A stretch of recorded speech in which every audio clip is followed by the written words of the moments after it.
Okay, Olivia. We're good.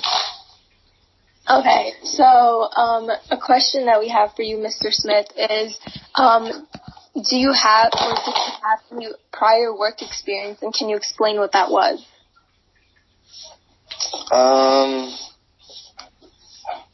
I did have prior work experience. I worked with my uncle. I want to say maybe when I was about 12. I got my working papers when I was about 14, 15. So for about 12, he was a contractor who installed air conditioners. He did, other large appliances. But installing the air conditioners was like his thing because he would have to like demolition the wall, and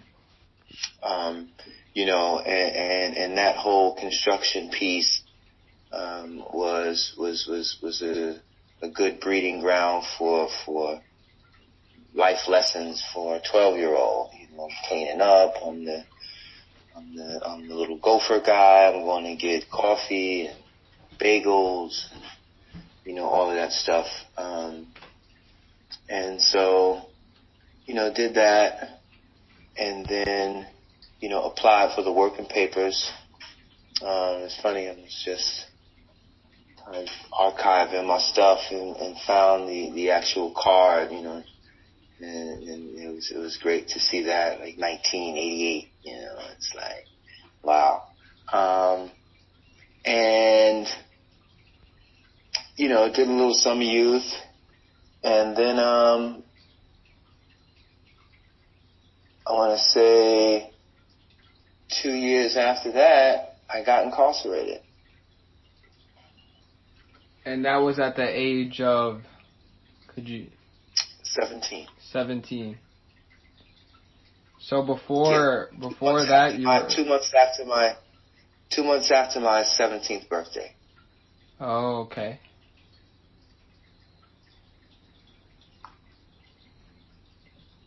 And just a side question to that one. Were you currently working for your uncle when you got locked up? I wasn't like officially employed. I wasn't old enough to pay taxes. So it was more of kind of on the job life skills training type of experience. But no, I was just in school. Oh, okay. I was going to Springfield Gardens High School at the time. Okay, so we're going to move on to the next question that I have here. And it is, what were your goals and ambitions growing up?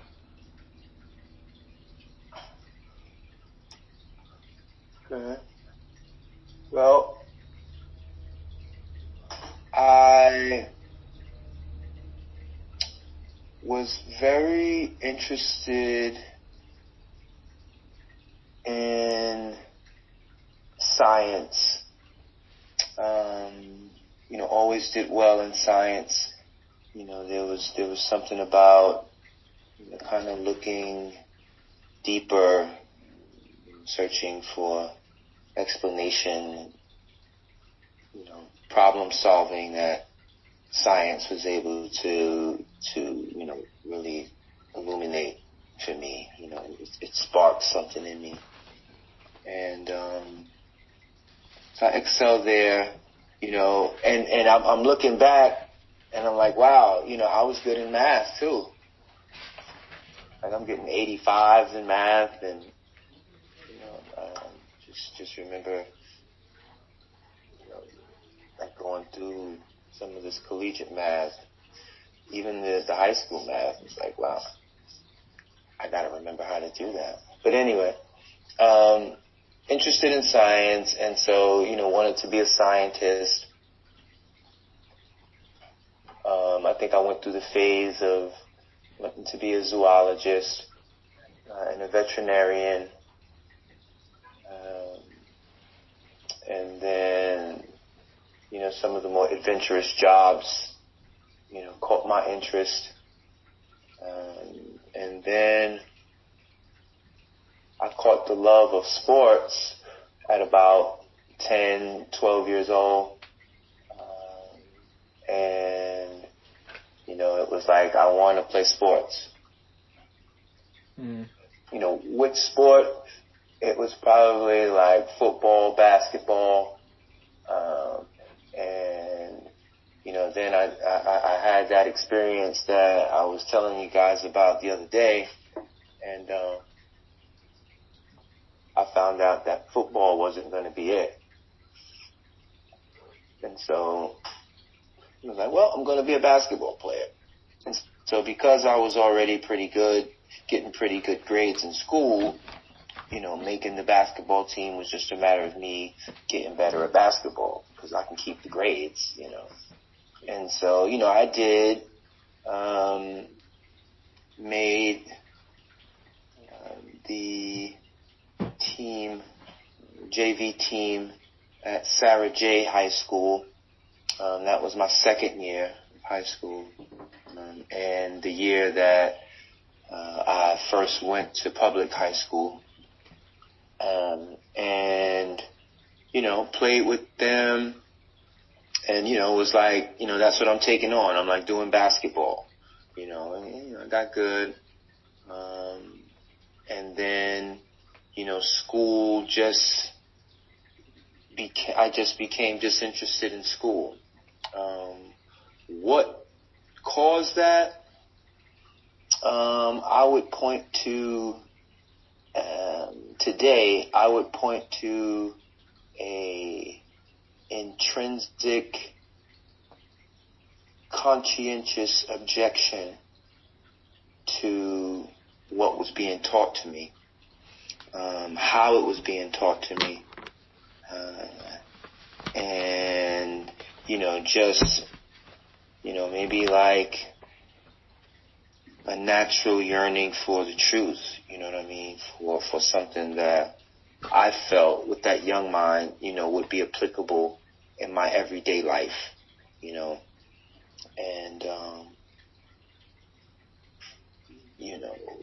so that coupled with, single mom, I can, I'm the turnkey, single, only child. I go to school, I got my own keys. I come and go as I please. Mom works. She comes home every night on the weekends. She also liked to play cards. And so that would be her recreation during the weekends for a few hours, which of course allowed me opportunity to go out, so I could kind of go out and do what I wanted to do, hang out. Didn't do anything mischievous. No, that's not true. I did mischievous things. I didn't do anything criminal.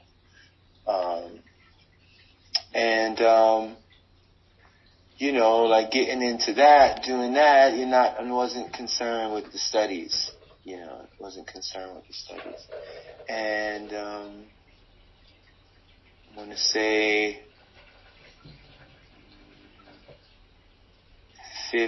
14, going into my, no, that's not true.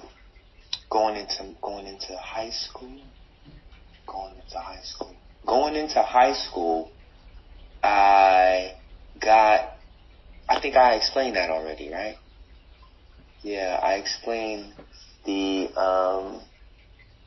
piece about high school, and, there was the misunderstanding about a robbery, and yeah, I went over that, right, guys? Yeah, you did. You told us something about a chain, and they said that you guys were trying to steal a chain. Right. Okay. Good. Yeah. See, you know what? All of this happened in a maybe 2.5 year span. This whole, my whole before incarceration conversation, in terms of, like relationships relationship to criminal justice was like a 2-year odyssey. Okay. Everything before that was like pretty basic high school kid, you know. So, so you know, what I wanted to be, so what I wanted to be was, you know, I guess in short, was, you know, a student athlete that could possibly go pro, you know, make a lot of money and make a difference in the world. So you say that from a young age you had a want to make a difference, right? Oh yeah. Yeah. Oh yeah. Oh yeah. Oh yeah. So my mom was in service. You know, she worked for the city. She worked for Kings County Hospital for, you know, over 30 years. And, you know, when I was with her, she was there almost 20 years. So, you know, seeing that, having other family members, you know, having, you know, those type of positions, so that language being in the household, and then just kind of seeing how popular people are who are in service, you know, and that was always attractive. I agree with you. And I think Olivia is going to take this next question coming up. Yes. So the next question we have is, what skills did you gain while incarcerated that you are most proud of? Good question. I would say writing skills. I would say in general, just communication skills. You know, verbal, nonverbal, you know, written.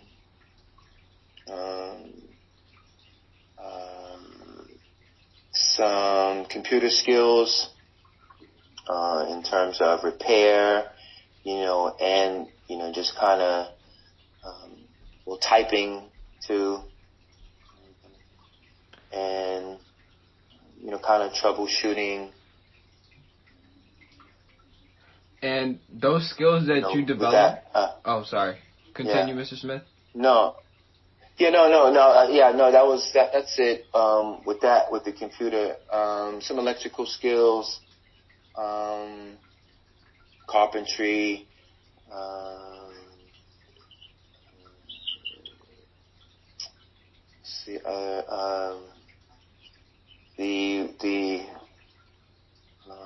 I'm trying to think with the fabric we used to make the chairs, but there's a word for it.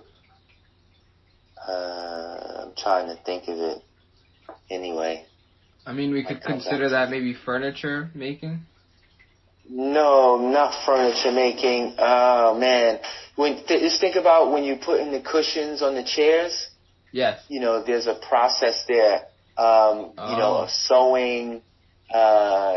Sewing is involved. So, I knew how to sew prior to that. My mother was actually a seamstress before she started working for the city. Oh, wow. So, you know, I grew up with a sewing machine, you know, in the house, knowing how to operate it, knowing how to clean it, you know, knowing how to hem my pants. Yeah. So that's another very, very good skill. That's another skill that I was actually able to hone while in prison. You know, this is what I'm explaining to you with this industry job. That was fabrication. It's not fabrication. It's called. Anyway, it may come to me. But I did that. Small engine repair. I did food service. I did short order cook. I am also a salad maker, a soup maker. I am a line cook. And these are all like industry level trainings inside. So there's a distinction: industry level training and like mandatory programming. So mandatory programming, you're going to get, basic instruction in, whatever, masonry or electric or plumbing, things like that. Basic vocational skills.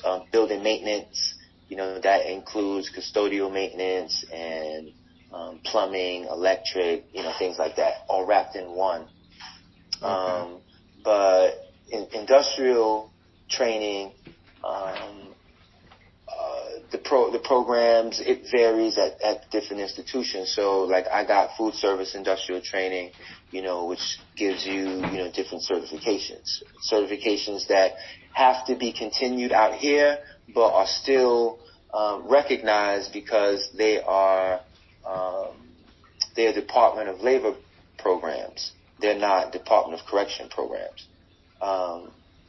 And so, that translatability also is a big distinction between, the correctional programs and, these so-called apprentice programs or industrial programs or Department of Labor programs, depending on who you're talking to, that's how they'll be described.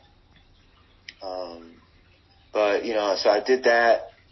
I also learned sign language. Oh, and wow. I'm not as fluent. Yeah, I'm not as fluent because, this is the type of thing that if you don't use, you lose. Yeah, I understand that. But, I know how to sign, like bottom line. Wow. Very nice. Yeah. And that's something that I wanted to do. I guess I don't want to skip a question, but I wanted to do that coming out. It's like, I'm going to be an interpreter. I think that I can corner the market. I don't think there are many, directly impacted, young black interpreters in the world. And I'm sure, young black deaf people, would love to have someone like me. Yeah. So I totally agree with you. But I didn't do it. I did something else. But I see that you had your ambitions and you had your eyes on a goal. Well, yeah. There was foundation. There's a term that we used to often kind of toss around, and that's habilitation. Because in prison, there's a promise to by the Department of Corrections and Community Supervision to rehabilitate, the offender. Like that's the mission, and one would often kind of say that folks need to be habilitated before you can be rehabilitated. And for many of us, we aren't habilitated before we go to prison. However, that was not my circumstance. You know what I mean? I had gone to school, all the way, up until I got incarcerated. So, a foundation was laid in the home. Mom was really good about that. It was really important to her, to see me, get good education and be able to apply that education, to a life that everybody would be proud of, essentially. And so, going in, I had that foundation, and those fundamentals. I was, able to just hone skills and learn new skills. You'll definitely learn new skills because I was super young when I went in. Okay. And so, yeah. So you would consider the sign language the skill you're most proud of, right? Or the skill that I'm most proud of, I would say, is the right. Oh. Mr. Smith, I don't know if you could hear me. The audio just cut out. Can anyone hear me? I could hear you. Can you hear Mr. Smith or no? No, I think he muted himself. Oh, maybe accidentally. Mr. Smith?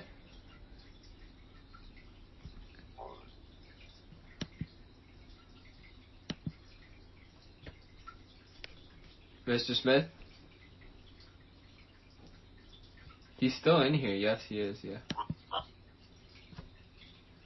Might be a weak Wi-Fi or something.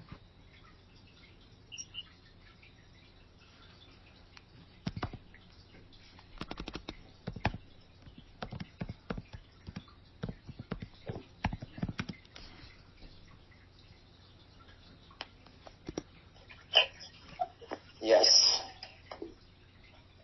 Yes, Mr. Smith? Yep, I'm back. Sorry. Okay. No problem. No problem. Mm-hmm. Yeah. So yeah, my that would be what I'm most proud of.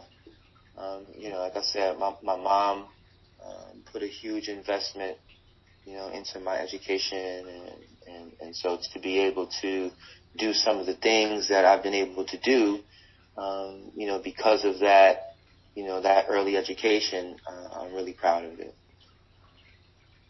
Okay, so you're saying that the skill you're most proud of is having the ability to absorb all the skills. No, my writing skill. My writing skills. Oh, your writing skills? Oh, I think that's where we got cut off. Oh, sorry. No problem. So your writing skills? Okay. Yes. And the next question I have for you is, how did your mindset change as a result of your mindfulness meditation practice and your learning experience?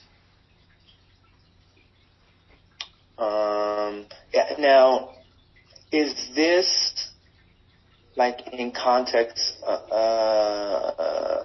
my experience with network, or sort of just like, because, my mindfulness experience was really like,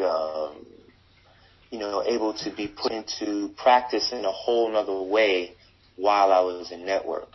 So I was aware of the term, I was aware of the practice before network, but network is, a residential experience. And so it's every day. And there are affirmations every day that, support the practice of it. So which, where would you like me to sort of start? Or network or what? I mean, whenever you were first introduced to it, whether it be network with the network support system or however you would like. But yeah, I meant the support services.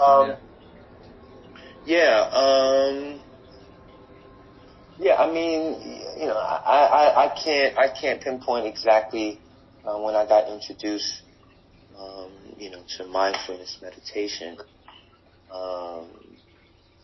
And I have frame of reference in different disciplines, studied different religions, and they all in some way are dealing with mindfulness, and just kind of being in tune with yourself, being in tune with other people, and just being a contribution, a calm, steady contribution in the world. And so, again, just that bit of awareness led me to, reading other books. I'm reading Thich Nhat Hanh books. I'm reading,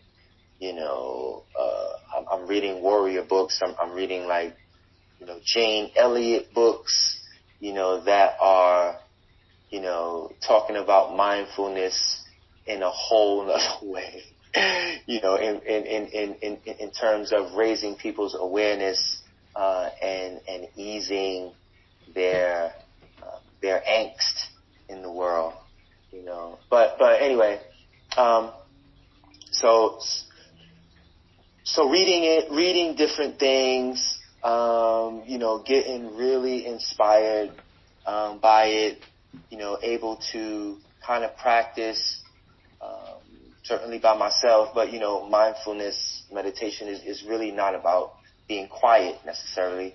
And so, but it does allow for a calmness. It allows for that calmness, for me anyway, to generate a thinking space where I'm trying to figure out how am I going to make a contribution in the world today that's going to make a difference. And this is where network comes in. In making a difference, it's not like some philosophical, like unrealistic love of everything and everyone, more like a practice that demonstrates our natural need to be one another and to be good to one another, right? And like being mindful that I'm just trying to put the best construction on this relationship, and even though like you probably don't want to do it, I am mindful that you are like this, and I'm going to be with you just the way you are and just the way you're not. And then I know, because I'm a human being, that eventually you're going to give up and you're going to surrender whatever bullshit that's holding you up and fighting you, or you're fighting it. You're fighting the natural proclivity you have to connect with us, to connect with other human beings. And so because I got that early, I was able to, kind of share that with the community in such a way where it was like, I need you guys, I need you to say that more in front of the group. And that encouragement inspired me to get in front of the group more. It inspired me to get involved in the community more. It inspired me to get involved in leadership activities, to become a leader in the community, to speak more about this concept, to live and practice the concept more deeply and more passionately and more earnestly, and just kind of move on from that. And then we had presenters come in that would also be versed in such things. Dr. Kazemian, I don't know if you guys met Dr. Kazemian? Layla Kazemian? No, we have not. Okay. Have you ever heard that name mentioned? Not that I could think of. Okay. I think but yeah. Huh? I think she was supposed to come in and give us a talk, but unfortunately she wasn't able to make it, I think. Oh, got it. Yeah, powerful woman. And a John Jay professor, I want to say of sociology, but she was like a researcher, and as well. So yeah, she was definitely a sociologist. And she would travel the world, go to, different, prison systems. Thank you for choosing. This is no longer has a time limit. Is that me? Am I seeing this? Hello? Hello? What did you Okay, say, yeah. Mr. Smith? No, I said, well, what did you hear last before? Because something kind of got cut, right? No, I had to tap something. I heard what you were saying. You said something got cut off, or the time or something. That's the last thing you said. Oh, yeah, because something, because something came on the screen. I think we're all good, though. Okay, good. You're good on that question. Good. Oh, you're all good Yeah. We're complete. Okay. No, great. not the interview. I just said we're all good, and that there's nothing wrong. That there's nothing wrong with the audio. Oh, got it. Oh, yeah, because there are much more questions. My fault. No problem. And I don't have them right in front of me, but we're good. Yeah. Olivia, this next question. Yes. So we would like to know what service programs you were involved in while you were incarcerated, and could you describe them? Wow. I mean, I'm going to do my best to be as specific as I can. But quick caveat, I don't remember a lot of that. But I will say it was many.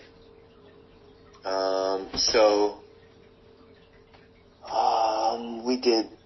I'll start with network. So I'll start with networks. So we did a baby blanket project where we empowered men to crochet, parts of pieces of a blanket. So you have cloth donated from different organizations, faith-based organizations, community-based organizations, and folks would learn how to crochet. So the men who knew how to crochet would teach men how to crochet. They would then crochet a panel, maybe, 8 by 11, 10 by 12, whatever they were comfortable with starting out. And then we would have a master crocheter then put those together to make a baby blanket. And then, if guys were like naturals with it, or like just really determined to do a whole blanket, like some guys would create a whole blanket. And then, you just had those people who were naturals and they were just banging blankets out and then learning how to do designs. And, it got really good. Folks are really creative.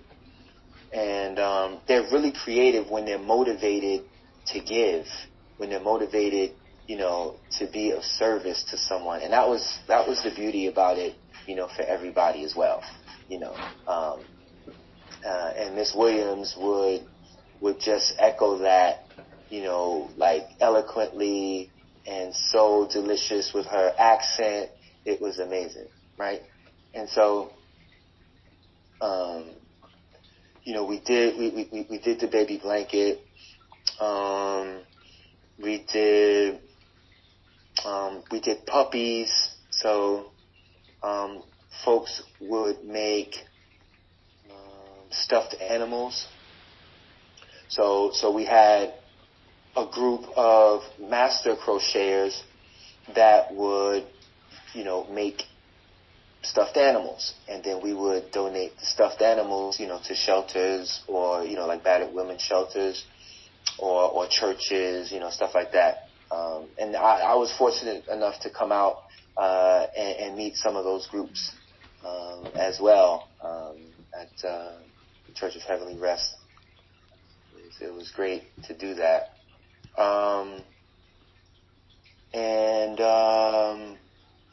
What else did we do up there? We were a part of, not a network, but I was a part of a CAU organization. CAU is Caribbean American United Organization. United. Caribbean Awareness United. That's what it is, Caribbean Awareness United. Caribbean American. Yeah, I think it's Caribbean American, CAU, Caribbean American United. And we did a gun buyback program. And, the money we generated, we would donate to the precinct of our choosing. And that was really huge because, there were other organizations that were doing great work, but the facility would have them donate the money to something local. And of course, we didn't feel like, gun buyback money would be would do. I mean, any money we would do, but I mean, like, it's not serving the community that we wanted that we targeted, to send the money that we generate to some local place up here. Like, no. And so, we were able to stand for that, going to communities that we thought would be, that we know are directly impacted, by those things. And so that was cool. Let's see. And I'm going to name another one, because this was also pretty cool. And, we got some outside acknowledgement. I was in Otisville. It wasn't a network program. It was actually, I was working in the guidance unit. I was a clerk in the guidance unit. And there was a group of individuals who, sort of like trustees, they worked up front, and they were able to decorate, the front of the facility. And so, because of my relationships that, I had built with the staff and some of the supervisors, I got invited, to go up there and decorate. And so when I went up there to decorate, there was a surprise opportunity for me. It was a surprise for me. It wasn't my surprise, but I was surprised nonetheless, that we were going to give out toys to kids, right? So it was some local group of kids, and, it was just arranged so that they come and get these toys. Most of the toys were being given out by the staff. And again, it just so happens some of the trustees are up there, they're also like doing work and, doing like stuff like that. So, the cops were cool to be inclusive and allow, the guys to do that. And so I was also, given the opportunity to do it too. And that was, a tremendous honor, to give these young innocents, coming through, expecting, whatever they're expecting, but knowing that it's going to be fun and great and seeing that in their faces, that was super, super cool. And then, to get acknowledged for it, is great too, was great too. Very nice. Very nice. Is there any other program that you might want to talk about? Anything else that might come to mind? That was impactful. I mean, there were so many impactful programs. I did almost 30 years in there, man. Wow. Yeah, and the whole time, again, just think about, I just go back. You think about the context, right? Like, I'm in high school when I go in.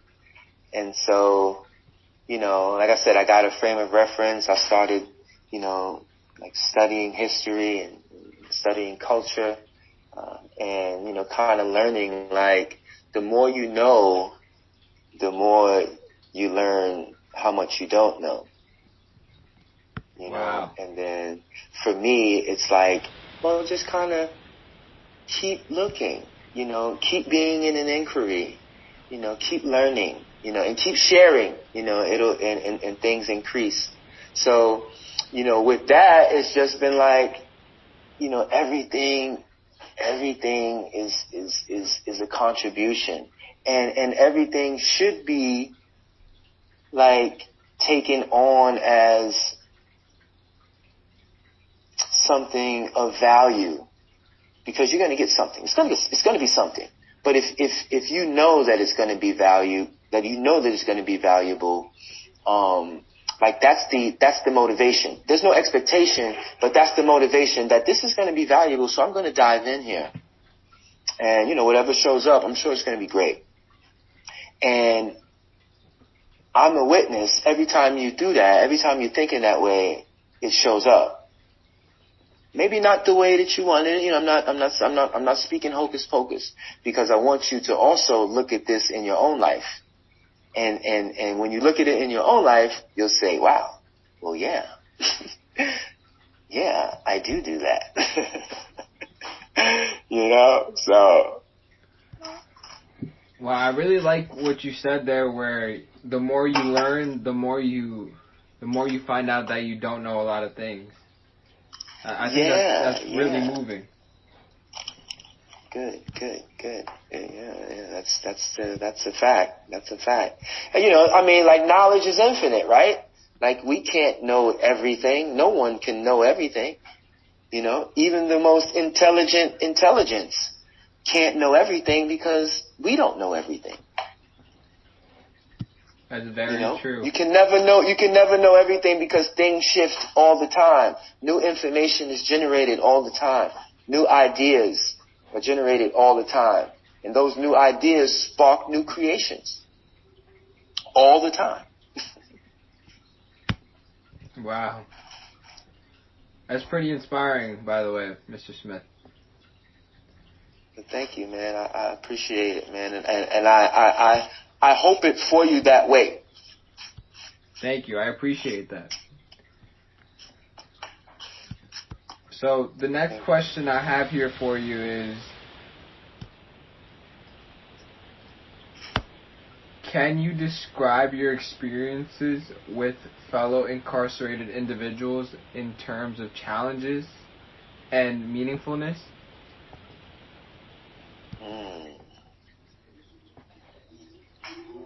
Wow. That's another good question. Thank you.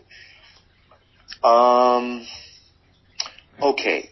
So I am also going to draw from my network experience, because this is where I had, you know, the most direct, prolonged, structured experience with the folks, you know, with the men that I was incarcerated with.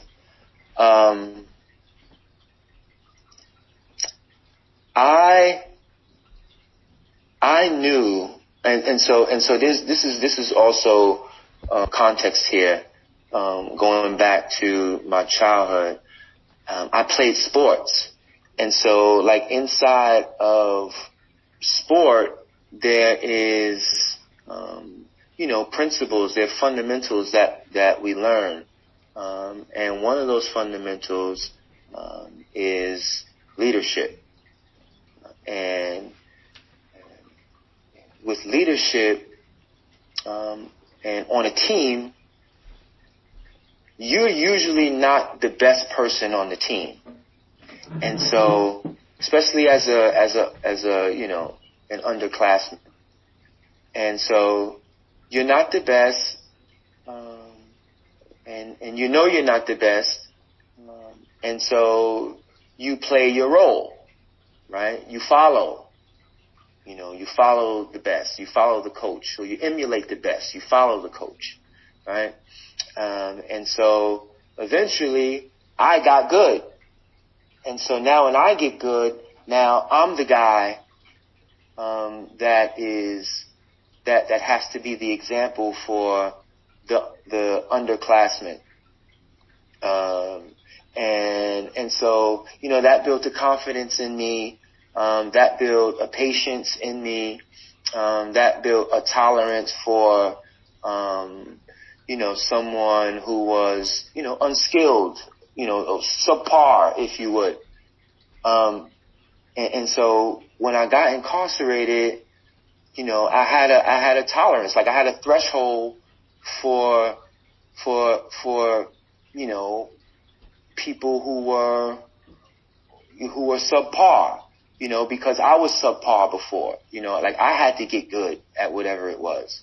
And so, you know, I kind of came into network with that, and then to find out that that's what network, you know, like that's a tenet of network, you know, I'm like, wow, okay, so, you know, I'm in the right spot. And then, network has, different tools and, other, material that folks can check out, to kind of get trained on some of this stuff. And so that was always good. Like there was reference material to read and share and dialogue about.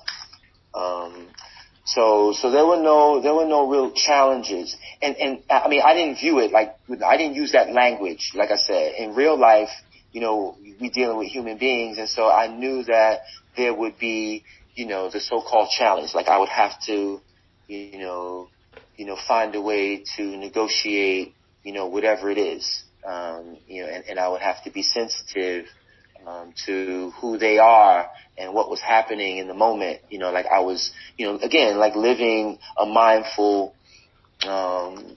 experience and just being with people in the moment. And so, my encounters weren't challenges. My encounters were opportunities for me to be compassionate because, I didn't have a big brother. I didn't have a father in the home. Like I said, my experience with boys and men was through sport.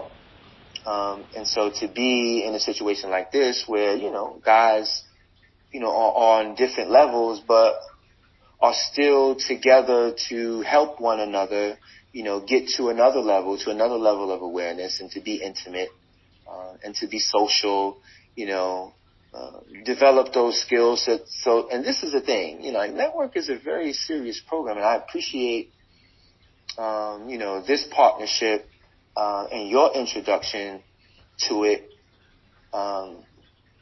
because, like network changes people's lives. It helps people develop in areas, that are happening nowhere else in the country. So this is really huge.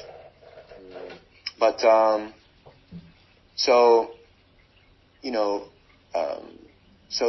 challenges. The other piece of the question was?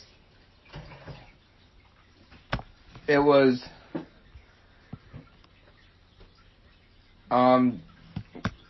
let me find a way to phrase this. Can you describe your experiences with others? How would you describe your experiences with the other incarcerated individuals in terms of meaningfulness? What does it mean to you, or what did it mean to you? What did it mean to me? Wow. Okay, so as I just mentioned, that I didn't grow up with these male figures in my life,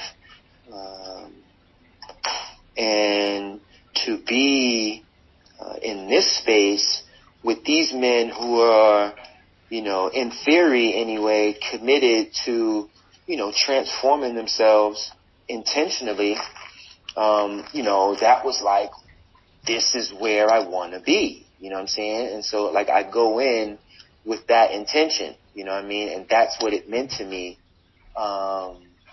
in initially, right? And then that, the meaning over time, it shifted, it shifted in powerful ways. It got me close to people.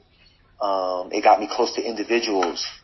It allowed me to talk about, intimate things in detail, without any trepidation, without any,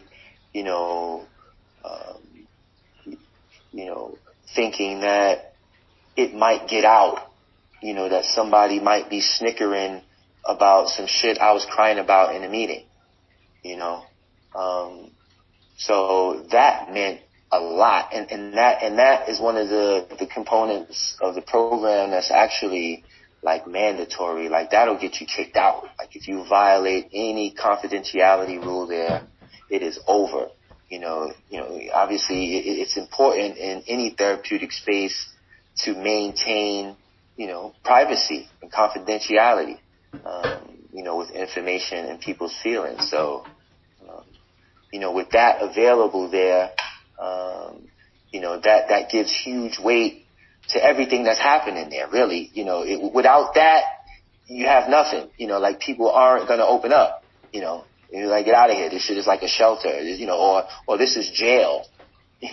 Like network many times has been, described like unlike jail. Like, this is like jail. This is not jail, and so that's very, very meaningful, in the context of, post-release, type of practice that network is too. People can get used to being someplace else. Like, I'm not in a cage, I'm not operating, from that mentality. And so, creating that, for myself, creating that with the other men on the unit, developing programs, was, gave huge meaning, and fulfillment for me there.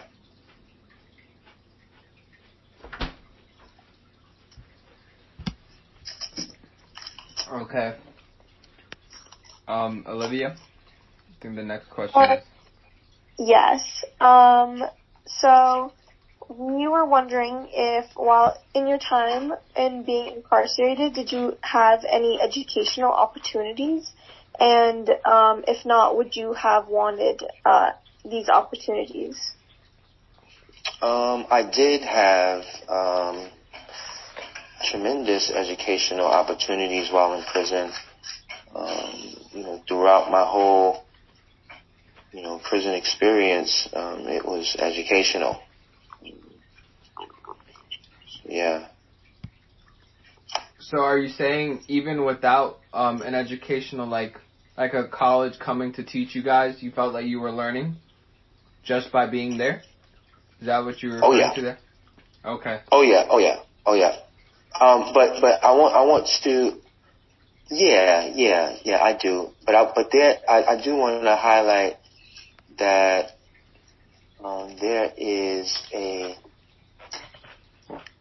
there's a structure. There's a structured learning, that higher education perpetuates, that, other informal types of education a guy might have in there, it's not, it doesn't compare. I think higher education is, not only paramount to, someone who isn't incarcerated. It might be just as, if not more, imperative for someone who is in there to be able to engage in these type of intellectual processes, with folks from the community. And that's another thing. They have some programs where the scholars that are incarcerated are the instructors.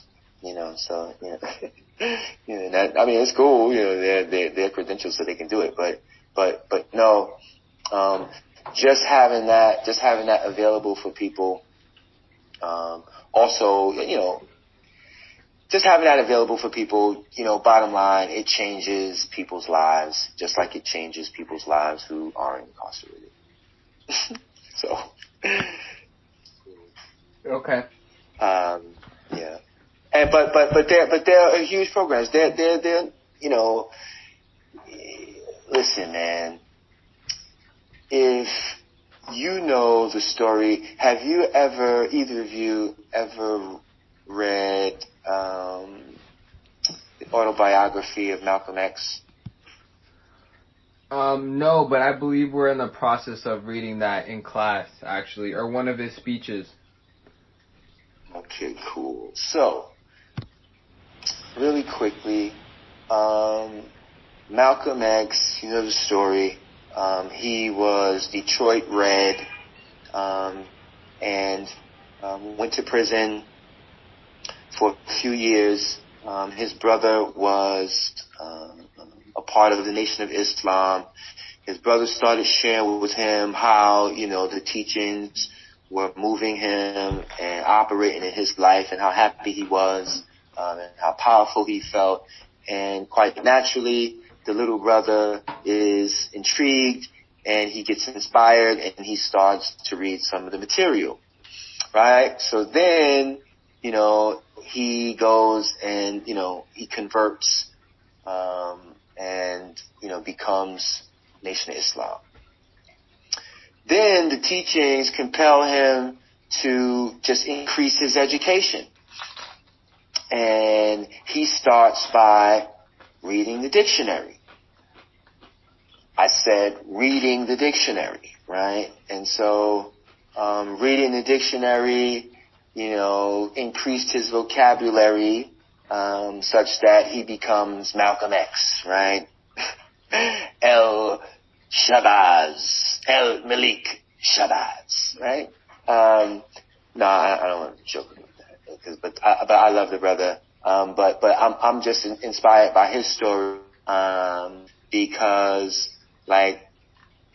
who knew, right, that someone, like this, and I say like this, I just mean someone who's incarcerated, obviously like this, there's much more to his story.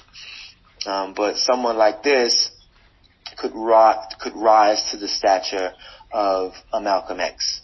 And what increased who he is, fundamentally was just a powerful grip and mastery of language.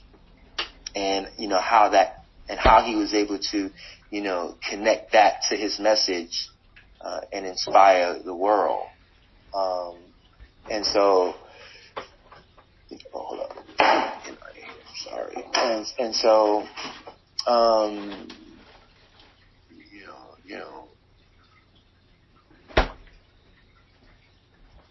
I'll stop that, and I'll wait for another question or some direction when I go off the hinge. No problem, Mr. Smith. Yeah. So am I on? Did I answer that? Did I answer that last piece? I believe you did. Okay, good. I'm sorry. Just give me 1 second, Mr. Smith. You're eating the only vanilla one. How'd you get my bowl? Joey had it. I knew it. My mom and... No, había otra. No, I knew he had your bowl. ¿Qué te dijo? No, y no tiene el nombre, pues, Brandon, la jugarra de una vez. No dijo nada.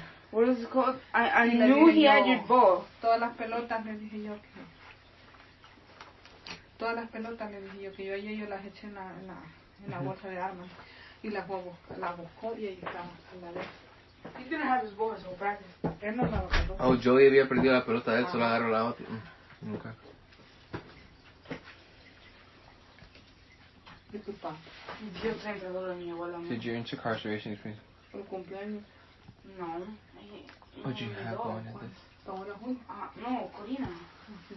Alright, so, Mr. Smith, we could say you appreciate the education that you got in a setting where maybe I don't want to say school setting, but in both settings where you were saying with other people and with a professor like you were saying before?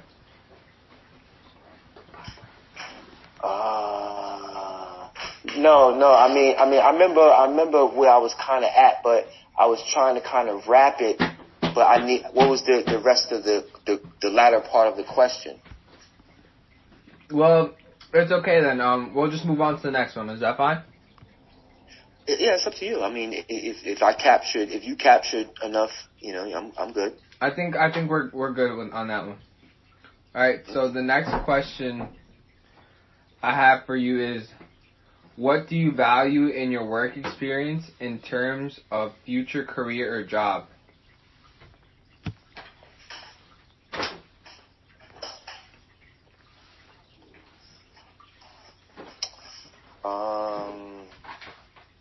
I would say work ethic, punctuality,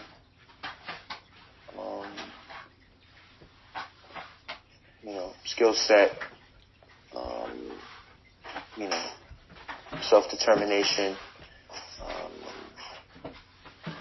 wanting to do a good job,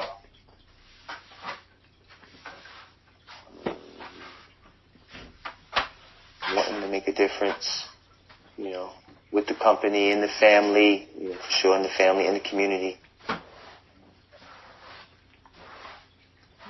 That's about it. That sounds great. And what fields would you be interested in pursuing to work at, like, the present time? At the present time? Like, currently, what types of jobs would you be interested in? If I wasn't employed, I'd be interested in... Oh, you are employed. Could you tell us about your current job? Yeah, sure.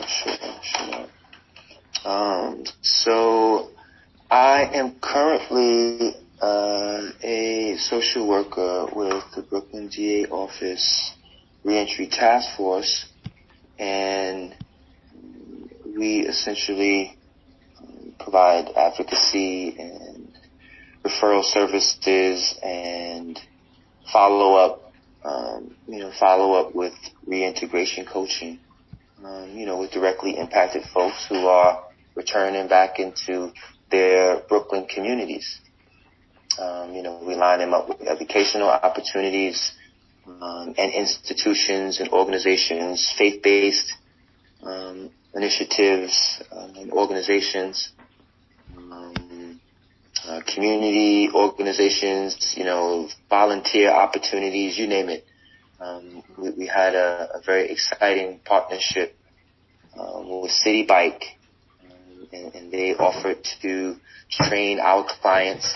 So there was a program that extended to the directly impacted population, and this took on like 16 candidates.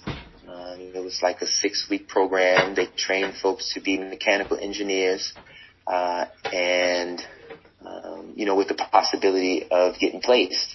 And so, folks went through the program. They got trained. We also do a cognitive behavioral initiative job training type of program that one of the guys we work with went through, and was able to exercise those skills that he got, admittedly now, because I got it on video, the skills that he got from our CBI, in this interview at City Bike. And, so he did well with the test and got the opportunity to interview, did the interview, bang, got the job at City Bike. It's a city job. He's only been in the community for 5 months. And it was like, boo, yow. So you're talking about, meaningfulness. You talk about, intentionality. You're talking about, like, how powerful mindfulness is in my life. Like, I get to do it every day as a job. Wow. And you said you're a social worker, right? Yes. Social worker. I think that's actually really, really amazing, because I'm actually considering changing my major to social work, actually. Because yeah. Well, you trying to make money? No, that's not my goal. I'd rather help somebody. Right. Yeah. But I think it's pretty inspiring how like you. How you're out here helping these people and setting these people back up and setting them on a right path. That's kind of what I would like to do as a career as well. Yeah, man. Listen. You never wake up mad. Like, there's no way. And so one reason why I never wake up mad is because I never wake up in a cage anymore. The other reason why I never wake up mad is because I'm always able to be in service. Like, someone's always able to say, can you help me? And I'm always able to ask for help, right? Because I'm on a team too, right? And I'm also, connected to my family and friends and all of that. And so, like, that's huge for people coming out. I mean, that's huge for people in general, but for people coming back into the community to be welcomed, and parole doesn't necessarily welcome you. They tell you, they give you stipulations, like this is what you need to do to stay in the community, and whatever. That's a very harsh welcome. The warm welcome I'm talking about, is coming from, other areas in the community, and we try to provide. I say we because we're a team, but I'm going to just speak for the purposes of this interview. I try to create energy that is welcoming, that is expecting of your energy and your skill set and your, like who you are to make a contribution. Because working, in my position, I'm able to really, to really provide people access to all of the quality services in the reentry space in the city, and it's crazy. And I am someone who is directly impacted, right? And not like too far removed.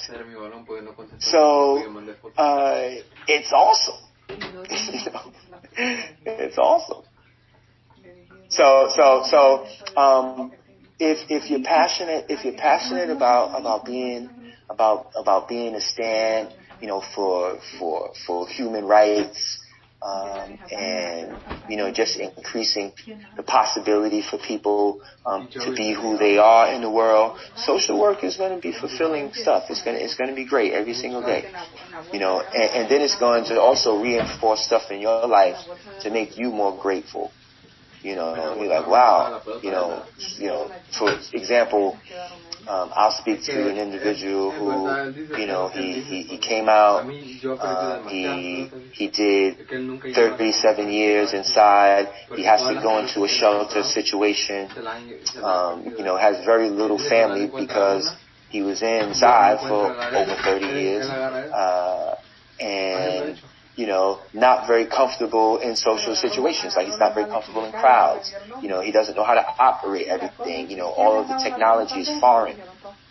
Right, so you have that individual, and then you have, someone who did 3 years, and, he's 22 years old, and he's in a gang, and he's like, yeah, I wanna be in construction. And you're like, got it.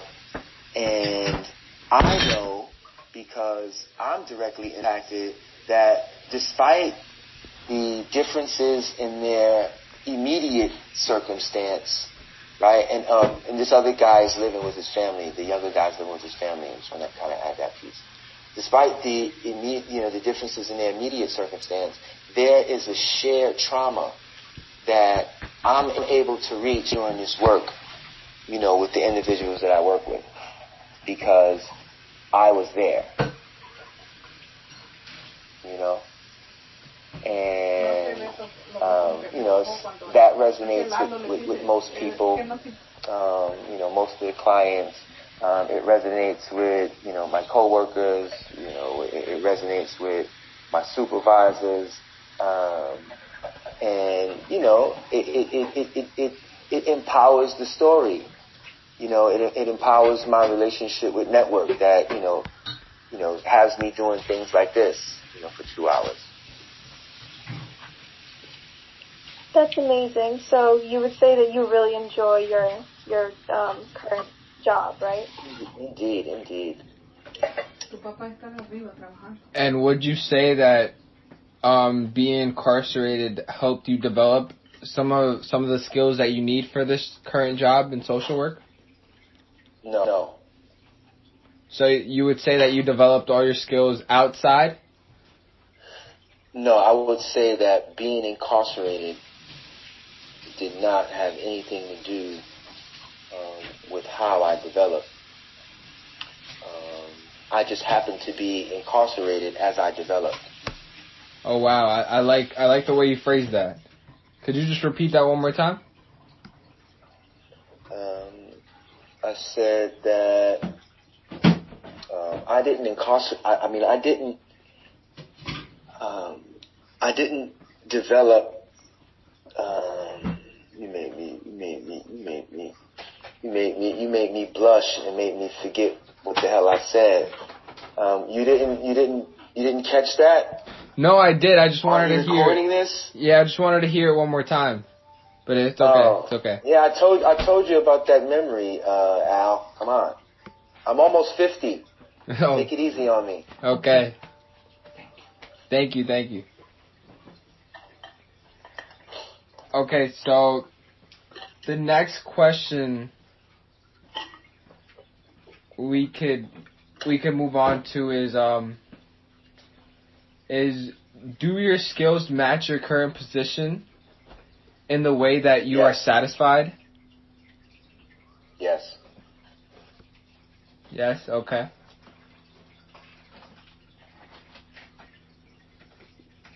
And another bit of a question was, which skills have you developed after incarceration? But I feel like you already answered that question. Yeah, in depth.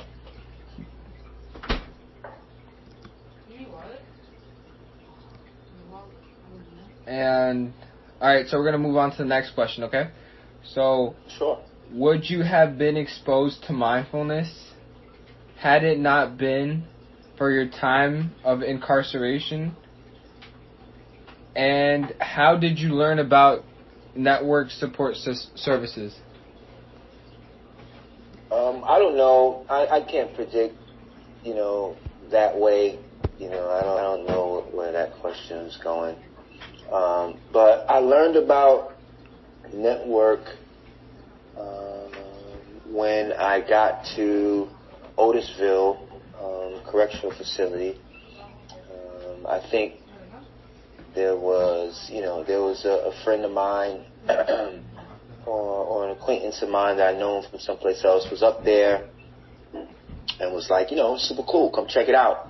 And so, I got some documentation, some of their material, and read it, got interested. I was already, kind of privy to, the living arrangement and how nice that was,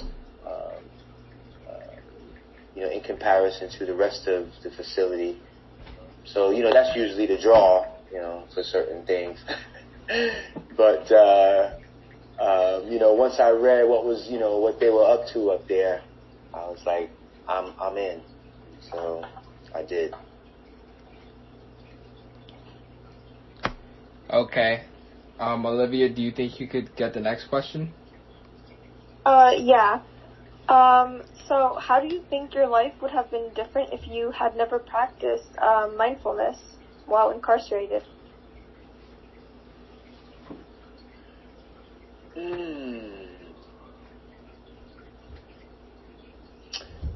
I don't know. Maybe I wouldn't be as interested in people as I am.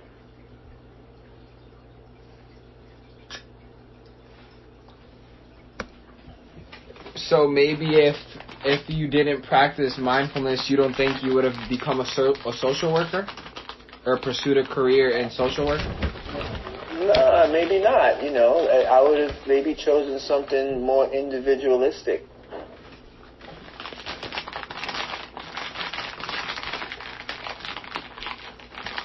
Okay. So basically you said that maybe you would have a different career right now if you didn't develop yourself in the way that you did through mindfulness, right? Absolutely. As I kind of alluded earlier that, I'm working with individuals who I'm sure had great aspirations while incarcerated. And, get out, and there is a huge market for, laborers. Construction is like crazy building everywhere in the city. And, folks are like, can I get an OSHA 30 certification, and that's the word on the street. So when they come to services like ours, it's like, how can I get an OSHA 30? And, it's my job to have a full assessment, a full and complete assessment of the individual and who they are and what they want, so we can connect them properly. And so, you find that what they wanted inside, there's a conflict. Like, okay, what I wanted, how does that translate into me making money? I want it to be X, Y, and Z, but this OSHA 30 is going to get me the necessary credential to make $20, $22, $24 an hour. And, sometimes those aspirations, those dreams, those goals, they fall to the wayside, because 10 years later, the guy is the foreman on that, in that construction company. Right? And now he's making even better money. And so who cares about what I was thinking about doing 10 years ago when I was incarcerated? We see that happening. It just so happened that, I authored, because I went in so young, I authored a path for myself and stayed the course. And now, reaping the benefit of that investment.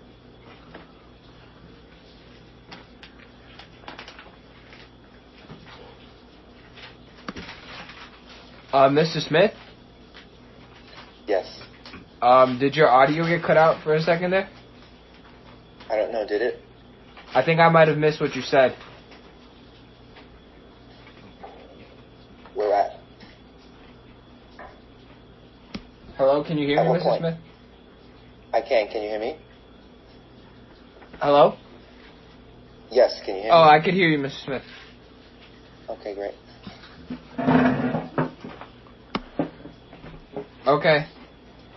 Okay. So. Yeah, I don't know where you, because I completed my statement, so I don't know where we got cut off. Did Olivia? Did you hear the complete statement? I heard that. I think it might have got cut off. It was like their last ending. I didn't hear the last bit of your sentence. Yeah, I think it was your last sentence, Mr. Smith. Oh, the last sentence. I don't remember the last sentence. I'm sorry. It's okay. You were talking about how you get your others the opportunity to get a job and then they move up the ranks. That's what you were saying, and that's the last thing I heard.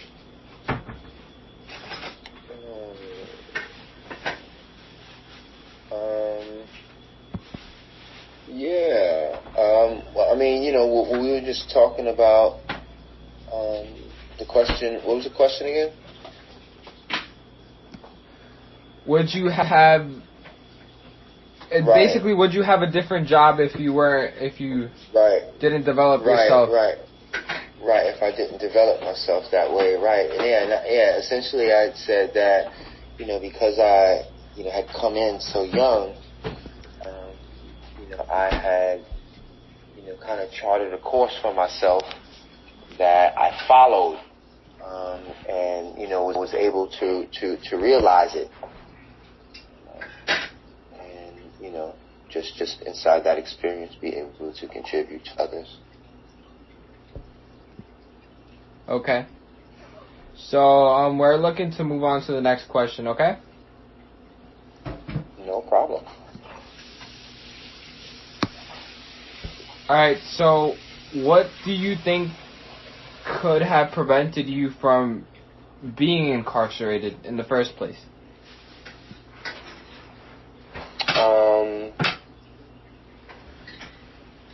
What I guess to speak directly to that, I would say leadership,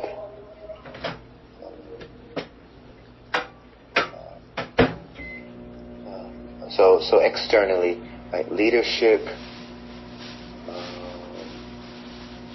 mindfulness, and love, and a sense of community. Internally, I would say education, a knowledge and love of community. I would say an ability to articulate my feelings, and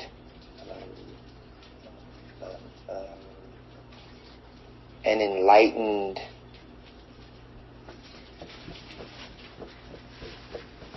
relationship to how valuable I was to my mom and my family. So what you're referring to there is maybe if you realize, I don't want to say your worth, but maybe the potential. I mean, that's a good simple way. That simplifies it. But if you want to be more eloquent, please go on. The potential that your mother saw in you, if you would have realized that at a younger age, do you think that could have prevented you from being incarcerated? You're referring to, right? No, I don't want to. No, absolutely not. I knew that she knew that I was great. It was, really me being alone, and me being alone meaning without siblings, me being the only child, and me just kind of, not being open with what was happening in my life, in my emotional life. My mom didn't really speak emotional language growing up. And so, I realize now that I didn't have that emotional language. I wasn't saying, I'm afraid. I wasn't saying, help me. I didn't know what empathy was. I didn't get any practical application of compassion, like knowing and understanding the definition and then how it's being practiced. Like, I didn't get any of that. I can't say that was clear for me. Maybe intellectually, I guess if you ask me to spell it, I can spell it because I've always, been able to spell really well. So maybe I knew it that way, but in practice, like, what is that? I had no idea. So, just being really young and being like really undeveloped, emotionally, that shit was huge. Okay. And that's really why I was released. I got released because the state recognized that. The state recognized that. I don't want to say recognize that because it's more to it. They recognize the studies, right? They recognize case law that expresses the culpability of a juvenile is not equal to the culpability of an adult in the commission of a crime. And because that science, has, been made precedent, in the Supreme Court, not in the Supreme Court of the land. I'm talking about the appellate division. They released me. They released me like, okay, we realized that you were 2 months out of your 17th birthday, and this one horrible thing shouldn't define the rest of your life. essentially. Those are my words. But they released me after I had gone to the parole board 5 times, and each time I said essentially the same thing. Of course, I articulated it, much more. Like I elevated it each time because each time more time had lapsed from the last.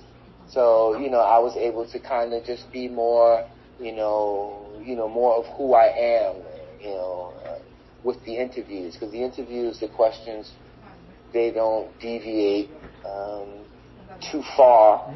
However, your answers do. And so how I was able to answer some of the questions,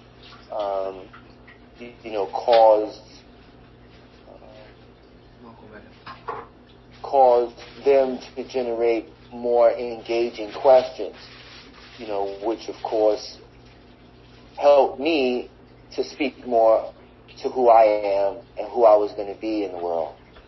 And who I was. That's what it was. Who I was. It was, it really gave me space to, like really it was, in the past, and declare who I am in the world, and how powerful, I want to be. How powerful the difference I want to make. And they let me do that, and it went well, and I got out. I got out, and the rest is history.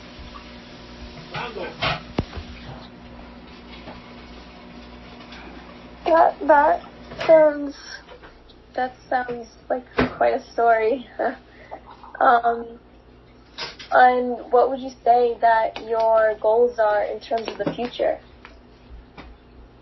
Wow,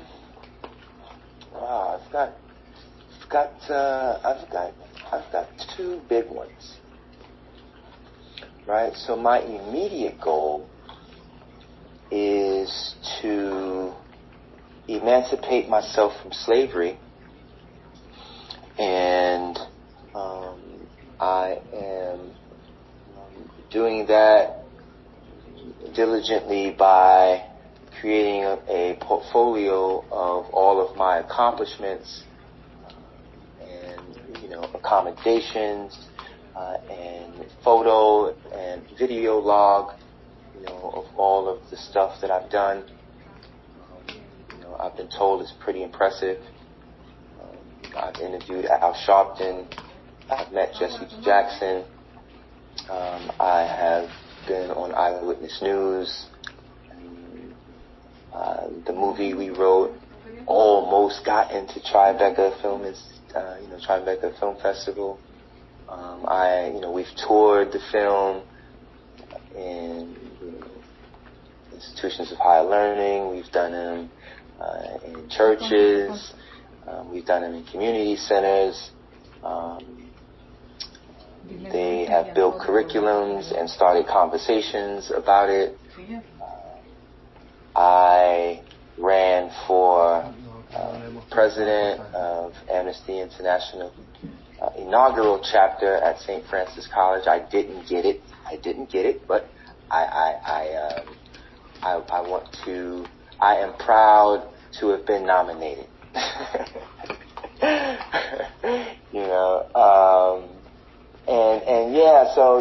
There's a lot there. So in the immediate, I am fighting for this emancipation of slavery. The 13th Amendment is one of the scourges of our country.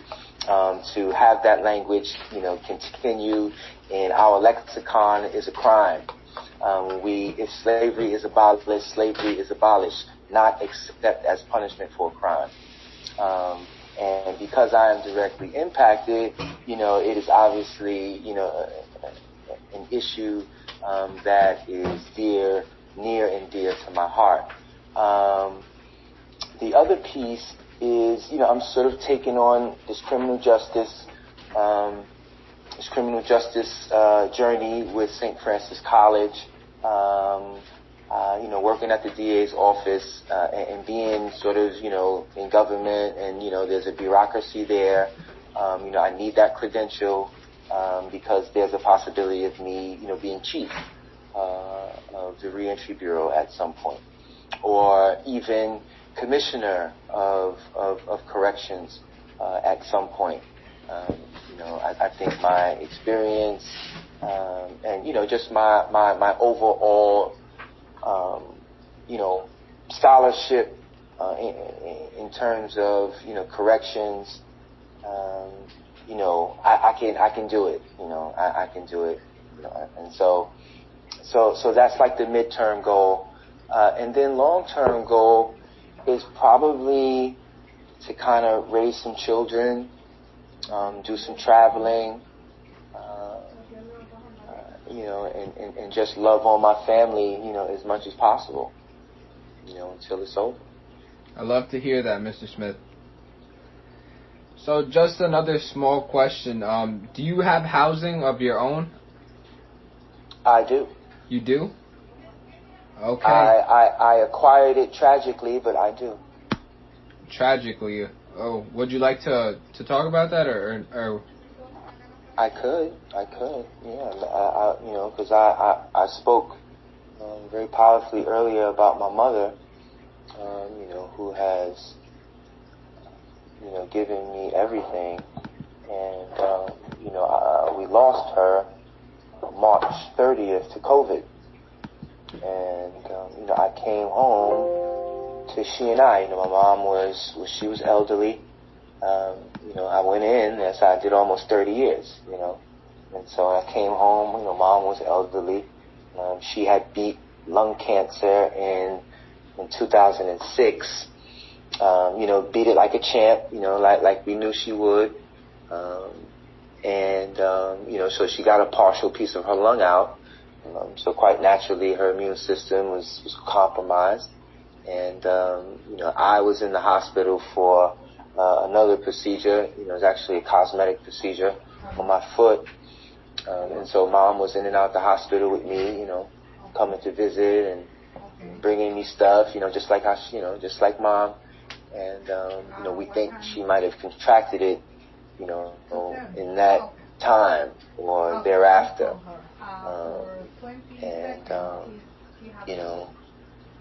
She went in on the 16th, and the 30th she was gone.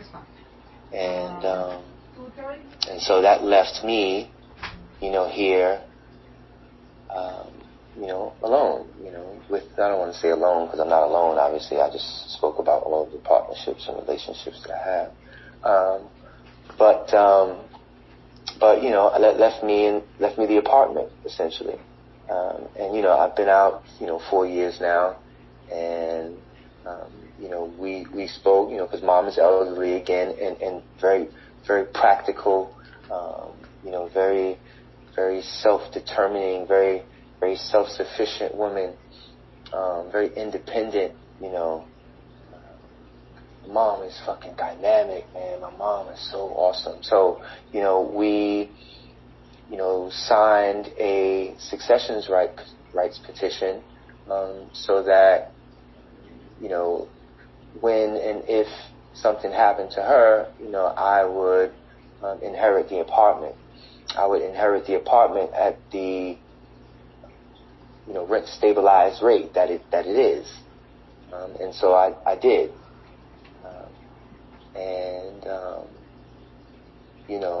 Like everything, my mom was married to a war veteran, and so, Calverton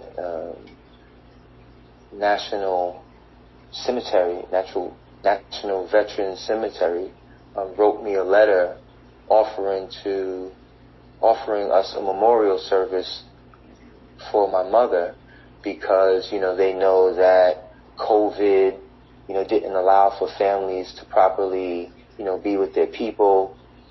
And, because of that relationship, they're going to offer our family this amazing opportunity. And, what's crazy, ironic, is that, when this all happened and, we couldn't be with her like that, and, I had to kind of modify the services I wanted to do for her. I was like, when I get the opportunity, I'm going to do something huge. It's going to be fucking huge. And then Calverton writes me, telling me that this National Veteran Cemetery is going to let me memorialize her. And I can do it huge. You know, so, I'm good. You know, Mom just keeps on giving, you know, and this empowers me to keep on giving. Wow, very inspirational, Mr. Smith. And again, I'm very sorry about your loss. Yeah, me as well. I'm so sorry to hear about your loss. But it shows that you have extreme character, that you're able to go through all of this and yet have a little bit more to withstand even more. I don't want to call it hardship, but hard times, I'll call it. It shows a lot of character. Thank you, man. Thank you. Yeah, but listen, man, it's not hard, right? It's life. It's not hard. Like, what's hard about life? Like, what's hard about you breathing right now, brother? I ain't hear you. Yeah, hello? I agree with that. Oh, yeah, so it's not hard. You know, like, listen, our lives, like we occur in language. You know, if I'm telling you something, you have a whole nother interpretation of who I am, you know, of the contribution I'm making in the world. And so, you know, like, I don't even create hard. Like, what is that? You know, it's hard for some people to drink clean water. You know, like, it's hard for, you know, someone around the block to eat right now. You know, like, it's nothing hard in my life. You know, it's like, you know, I'm not in a cage, and I remember being in there and, you know, just wanting to, you know, be a contribution in the world. You know, just like, yo, all right, I did something egregious as a boy, and, you know, I'm going to, and this is another area that mindfulness, you know, played a huge role. And, you know, it really had me be, like, present, like, right where I was. Like, my life didn't exist anywhere but right where I was. And, you know, that really caused me no separation, because my family was always with me. You know, my friends was always with me. My education, you know, the foundation was always with me. You know, and so I was never alone. I was never separated from anything. And so with that, I was growing. You know, like, I'm growing. I'm fostering healthy soil to grow in that fucking hellhole, in a cage. You know, and so when I came out, you know, I was just off and running.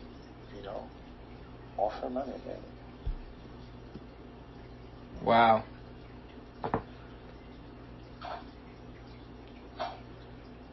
And for the memorial, just a little bit, I don't mean to get too personal, but were you able to have your memorial for your mother yet, or so remember we talking about language. I'll determine that. So if you're the interviewer, you're going to let me determine what's too personal. You're going to ask the question, right? Because if you start like that, you make me, like, just say if I'm a certain type of thinker, you put me on the defense. Now I'm like, do I really want to answer this? Right? So you put me right at ease. I just talked to you about my mother crying on the phone. This is not a sensitive topic for me. This is something that I want to talk about. You know, this is something that is like everything in my life. So please, go ahead. So, were you able to have your ceremony for your mom? So, you know, no, we still in pandemic. Like, you know, I was in conversation, you know, with the appropriate people, and because that was necessary. I had to, you know, reserve it. I had to let them know that this is something that I was interested in, to give me a docket number, or a case number, whatever it was called. And so that I get back to them, in my own time, when the times are appropriate. So, I've just been telling a few folks that, this was offered and, what I want to do, kind of, stay posted. I'm going to keep you posted. So that's where I'm at with that. Okay, that's very good to hear, and I hope everything goes your way. It will. It will. I mean, it's already happening. That sounds amazing. Thank you. I think that's all the questions we have for you, right? Yeah, that's all the questions we have for you are over. We're all set and done. Okay. And I just want to say thank you, Mr. Smith, for giving us a great interview and really opening my eyes and helping me view things in other manners. Good. And I really appreciate that. Thank you. That means a lot. Thank you, man. That really means a lot. Thank you. A true social worker, may I say. Yeah. Thank you, man. Thank you, man. Yeah, you're next. You're next. You're in the making. Thank you, Mr. Smith. What class are you in? Well, we're in this mindfulness. Well, it's basically. No, I mean, what year? Sorry. Oh, what year? I'm a freshman. Oh, wow. Nice. Yeah. Well, yeah, so listen, you have time to make it just the way you want. Listen, you be the cause and the matter of your life. You're the author. You know what I mean? You're in school, and, like we talked about earlier, the more you learn, the more you realize there's so much more to learn. And, just inside of that journey, you're going to be helping people. So it's, you're going to be huge. You're a world leader.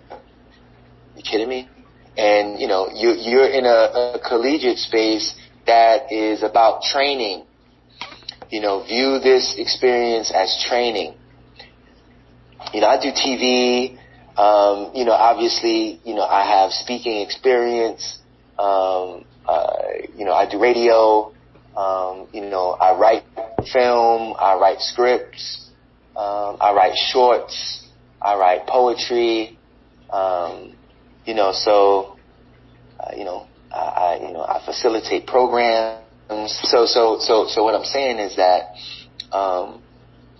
like when I was inside and I was your age, I used all of that time to train. And so, once you finish school, you'll be able to apply your training in so many ways. You know what I mean? Yeah, I see it, Mr. Smith. Yeah. I see what you're saying. Wow. Mm-hmm. And yeah. Just another question. You said you were part of a Caribbean union program, almost kind of thing, right? May I ask? Yeah. What's your nationality in that aspect? Okay, so I am of African descent, and all of our brothers and sisters passed through the Caribbean and were traded, bought and sold, and tortured and murdered, all throughout, the African diaspora. And I grew up in Flatbush, Brooklyn. I don't know if anybody is familiar. And it is a huge Caribbean community. And, I am Caribbean by injection. Okay. So, my relationship to, you know, the program inside was like, you know, all of the brethren was there, you know, all of the man them, you know, so I was just go there, you know, I was accepted there, you know, because I'm from Flatbush, and, you know, a lot of the, you know, West Indian brothers know me well, or, you know, just, you know, it's just a cultural thing, you know, like folks recognize folks, you know, did you dig the accent? Yeah, I like that. Did you catch that? Yeah, right, so I did. I can do that. I can do that to someone who is from the Caribbean and they think I'm a yard man. So when they think I'm a yard man, they say, "Yeah, come in, brethren," and then I'm in, and then they love me. Wow. Yeah, I have a friend that's from I think Trinidad, and he has a very similar accent to you. Well, the one that you just showed us. Wow. Listen, if someone, this is the same thing, you know, that I was able to create, you know, in terms of you know, relationships with learning sign language, because once you learn someone's language, it's like, you know, you're learning the culture, and it takes time to do that, and you know, it generates an appreciation in people and a closeness and trust in you. And so, you know, I use that, you know, I'm trying to get Spanish. I'm gonna get it one day, you know, but yeah, so that's how it is. When I throw in the accent, Virgin loved me. When I was signing, you know, all the deaf brothers loved me. So, you know, wow, that's how it goes. And I'm sure you're gonna be able to achieve all your goals that you have set, learning Spanish and anything else that you have planned. You're a man of many capabilities. Thank you, man. I already know. You know what? That's also a ringing voice in my head. You know, I would always hear, I don't want to say always, but at a certain time in my schooling, we would go to, you know, the parent-teacher meetings. You know, the teacher would tell my mom, if Stephen would only apply himself, he would just be, you know, blah, blah, whatever it was. You know, and, you know, if he would just apply himself, he would just be, you know. So, you know, now I'm an adult and, you know, I get the consequence of not applying myself. So I have every opportunity that I have to apply myself somewhere, you know, I just take it on powerfully.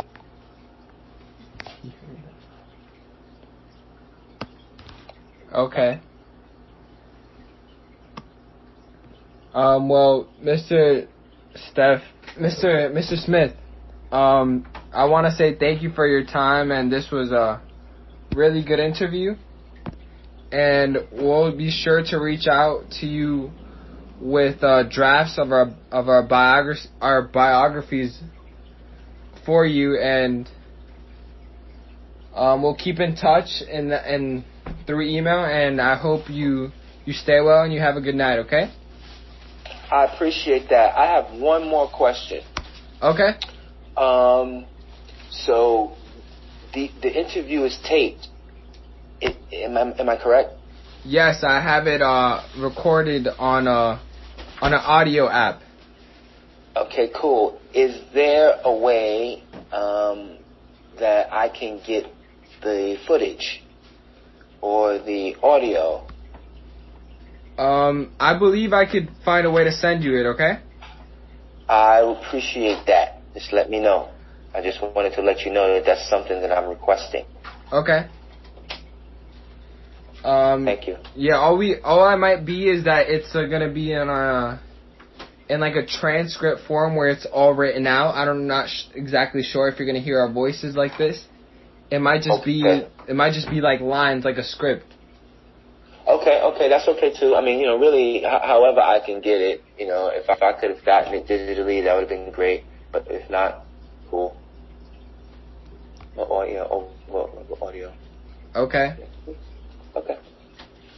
Well, I think we're all set. And Olivia, if you wanted to add anything else. Nope, nothing. I think we have everything covered. Thanks. Olivia, what year are you? I'm also a freshman. We're in the same class. Okay, cool. And what are you studying? Currently nursing. Okay, nice. And nursing, so that means nurse. Yeah, so, Okay. a lot of my, family members are nurses, and, I, was really inspired by what they do, and, I want to follow in their footsteps. Okay, got it. Okay, I mean, why not doctor? Good question. I mean, nurses are great. Actually, I mean, I got nurses in the family, and my ex-wife actually started off, in a nursing program, and then she was like, nurses are actually much more capable sometimes than the doctors, but with a few more credits, I get more money. So Yeah, I've heard those exact words. I'm just gonna go be a doctor and work a little less, not have to clean poop. But I don't want to, damper anything. That's just a joke. Yeah. Well, thank you, Mr. Smith. And just another side question. You said you were incarcerated for 30 years? 26 and a half. 26 and a half. Wow, almost 30. I said almost. I said almost 30. Almost 30 years. Mm-hmm.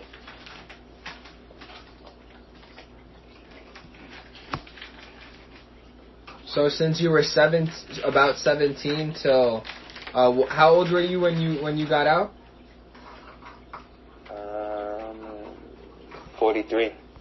43. Wow.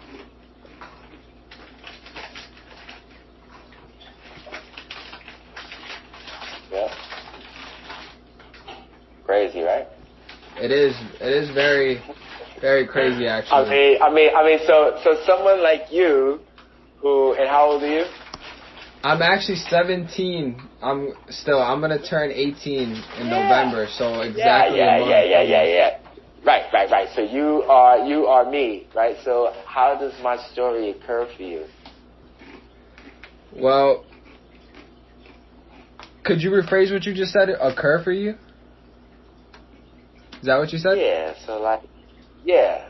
So like something as you were hearing, so earlier you were using words like inspiring and you remember that? Yeah. Right. So that's like a demonstration of how it occurred for you. It occurred for you as inspiring. So I'm sort of asking the same, in the same vein, just kind of hearing, kind of getting the world of it, I would say, just how do you see it? Like, what are you thinking? Well, what I think is, again, that you're a very inspiring person that has a want to help others, and I feel like I have an interest towards you because I feel the same way. I want to help others in the form that you're doing already, and I just find it so impressive that you had developed yourself in a way so you could have now this opportunity to be a social worker and help others in a way that I hope to help in my future. Wow, that's powerful, Al. That's powerful, man. Thank you.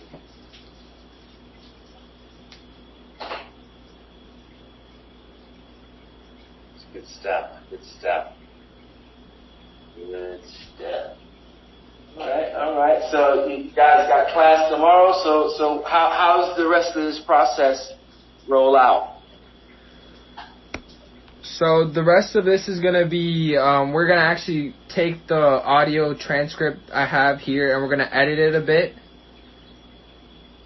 just to like fix some of the words that it might have picked up incorrectly, anything like that, and then we're gonna find some main points to write about you, and then we're gonna make, I don't want to call it an essay, but it's gonna be your biography, and then we're obviously gonna hand that in.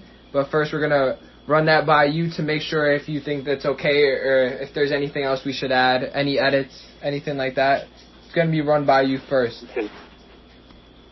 Okay. That's cool. That sounds cool. Well, I know it's gonna be powerful coming from you guys. Thank you. Yeah. Yeah. It's cool. It's cool. All right. So I really appreciate this opportunity. I will certainly share that with the professor. And have you met? I guess you did, right? You met Nishan, right? Yes, we did meet Nishan. Yeah. And he's like, say again? He comes to our class and he sits in and listens and elaborates on some topics that the professor tells us about. Yeah, cool. Yeah, he told me that. He told me, there was more, he had another level of participation. You guys interviewed him too, right? Not us specifically, but another pair of students. Oh, did you? I mean, he mentioned. Did you guys see the film? See the short film? Oh yeah, we actually did watch that, but I thought you were referring to as us interviewing him. No, we did watch an interview. No, I did. I did ask that. That was just a separate question. Okay. Because I remember that was a mention. Like, there was, you guys were looking at the piece. And then there was a conversation about the piece, right? Was that? Am I accurate? Are you referring to an interview between Mr. Nishan and Professor Zachary? No, I'm talking about a short film named Unbecoming. No, we actually haven't gotten to that yet. Okay, you haven't gotten to that. So all right, so maybe that's not that. But you're talking about. Have you seen other interviews with me in it? Network? No, we haven't actually. Okay, cool. So this is okay. Good. So you have a truly objective voice here. Yeah. Okay, great. It's cool. It's cool.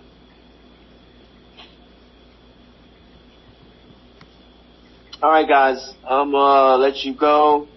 I really appreciate this again, and I wish you all the best, all the success. I want you to stay safe and stay dangerous. Thank you. Thank you, Mr. Smith. Yeah. Stay well and stay healthy, okay? Thank you, brother.